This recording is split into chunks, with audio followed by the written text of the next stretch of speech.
देखिए, बिहार की सियासत में हलचल तेज है क्योंकि मुख्यमंत्री नीतीश कुमार की राज्यसभा जाने की खबर अब कंफर्म हो गई है और ये कंफर्मेशन खुद नीतीश कुमार ने दी है। लेकिन चर्चा इस बात की कि अब सीएम कौन होगा। अब इस बात में कोई शक नहीं है कि सीएम नीतीश कुमार राज्यसभा के लिए नॉमिनेशन कर रहे हैं। बता दें आपको कि सूत्र से इस बात को कंफर्म कर दिया गया है, लेकिन एनडीए सूत्रों ने यह भी बताया है कि नीतीश के राज्यसभा जाने से उनके ज्यादातर समर्थक खुश नहीं है। जदयू के एक बड़े खेमे में उदासी का माहौल बन गया है। शाम 6 बजे तक जदयू के कुछ दिग्गज नेताओं का जुटान एक केंद्र से जुड़े नेता और बिहार के मंत्री के घर हुआ। रणनीति यही थी कि सीएम नीतीश अब राज्यसभा जाए और केंद्र में बिहार की आवाज को मजबूत करे। हमारे सूत्रों के मुताबिक 80 के तहत सीएम नीतीश कुमार के लिए राज्यसभा का नॉमिनेशन फॉर्म भी मंगवा लिया गया और उसे भर भी दिया गया था, लेकिन शाम 6 बजे करीब सीएम नीतीश ने इस पर कोई साइन नहीं किया। उन्हें पार्टी के कार्यकर्ताओं के दुख को लेकर खुद भी मलाल था। हालांकि रात में नीतीश को कन्विंस करने में जदयू के बड़े नेता कामयाब रहे।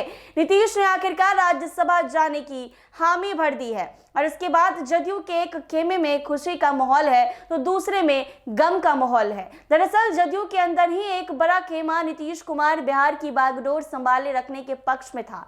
इस खेमे का कहना था कि नीतीश कुमार बिहार में रहकर ही बिहार की बेहतरी कर सकते हैं, जबकि एक खेमा निशांत को अब उत्तराधिकारी के तौर पर पेश करके बिहार की सियासत की नई पटकथा लिखने की तैयारी में था। उधर नीतीश के राज्यसभा जाने के बाद बिहार की बागडोर किसके हाथ में जाएगी, ये भी एकदम शीशे की तरह साफ है।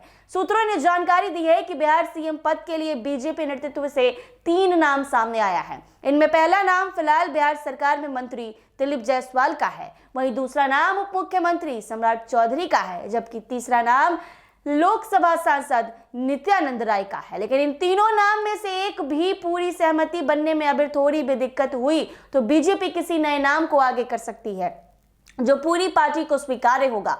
हालांकि इसका फैसला नीतीश के निर्विरोध निर्वाचन के बीच होना तय हो गया। 5 मार्च यानी आज बिहार की सियासत में छाई धुंध एक झटके में साफ होने के आसार है। नित्यानंद राय, दिलीप जायसवाल और सम्राट चौधरी, फिलहाल ये तीनों नाम सामने आ रहे हैं। सूत्रों के हवालों से ये 3 नाम सामने आए हैं कि इनमें से कोई एक मुख्यमंत्री के लिए नॉमिनेशन करेगा और आपसी सहमति से बनाया जाएगा। लेकिन इन तीनों में से किसी भी नाम पर अगर कोई संकोच हो तो बीजेपी किसी नए चेहरे को सामने ला सकती है।